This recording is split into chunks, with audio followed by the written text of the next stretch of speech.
This is your mini lecture for Chapter 2 of Unit 1 of Texas Government Online, and this is all about the Texas constitutions. Now that we know a little bit more about who we are and what we look like as Texas the state, as Texans the people, now let's look at the evolution of the Constitution. This is our state constitution that governs everything that happens within the boundaries of the state. Now remember, we've got the United States Constitution, that is the Constitution and federal law that's applicable to all 50 states and 6 territories.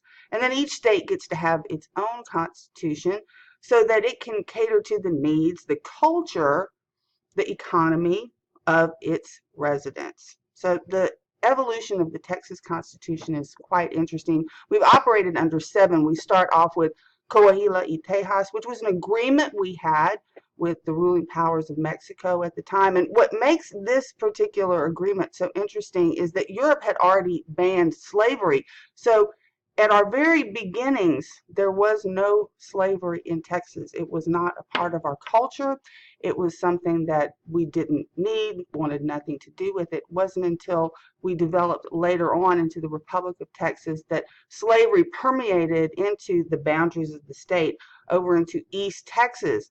That was the very end of the plantation trail that originated up in Maryland and went all the way through the south and ended over in the southeast region of Texas. That's why our primary black population or primary African American population is in East Texas. That's the legacy of the slave trade, just like the primary Hispanic population is south of San Antonio, because this used to be Mexico.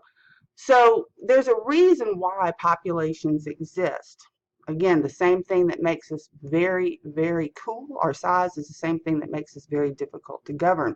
So as we look through the Texas constitutions, remember, slavery is going to play a very integral role into how we're set up to govern today.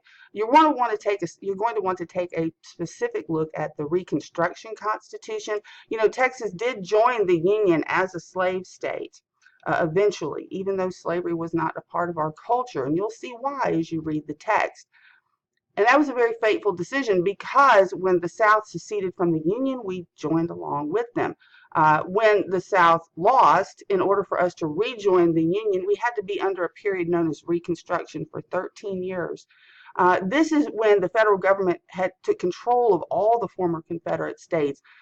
They had so much concentration in one governor, in one person, to control all the money, to punish those who led the rebellion, to protect freed slaves. And this had a fateful effect on Texas government, because we didn't have a whole lot of slavery here. And even though we didn't have a whole lot of slaves here, we still seceded from the Union. A lot of people lost everything. People who had never held slaves before, people who hadn't participated. So when we had the opportunity after Reconstruction to draw our Constitution that allowed us to rejoin the Union, the current Constitution of 1876, we made sure that there was no concentration of power anywhere. We weakened the governor's office to the point where we have one of the weakest governor's offices in the whole country. It's mainly a figurehead. And then the lieutenant governor.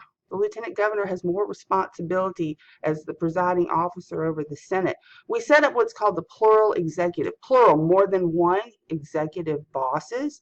And so as you'll see, as we go throughout our Texas Government Online course, there are plenty of instances where the governor has no participation in things like budget or public policy construction. It's spread out over this plural executive. We also made sure that there would not be any misuse of public funds. So we set up the controller of public accounts.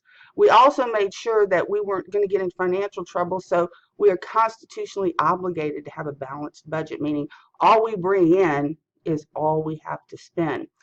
So of these 7 constitutions, I want you to really focus on Coahuila, Tejas, and the Reconstruction Constitution, and then our Constitution of 1876. Remember, all states have 2 constitutions, one that governs the boundaries of the state, and then the federal constitution that's applicable to all 50 states and 6 territories. And when we get to Chapter 3 on federalism, we'll see how those 2 interact. So read Chapter 2, those are your key concepts, and then we'll move on to Chapter 3.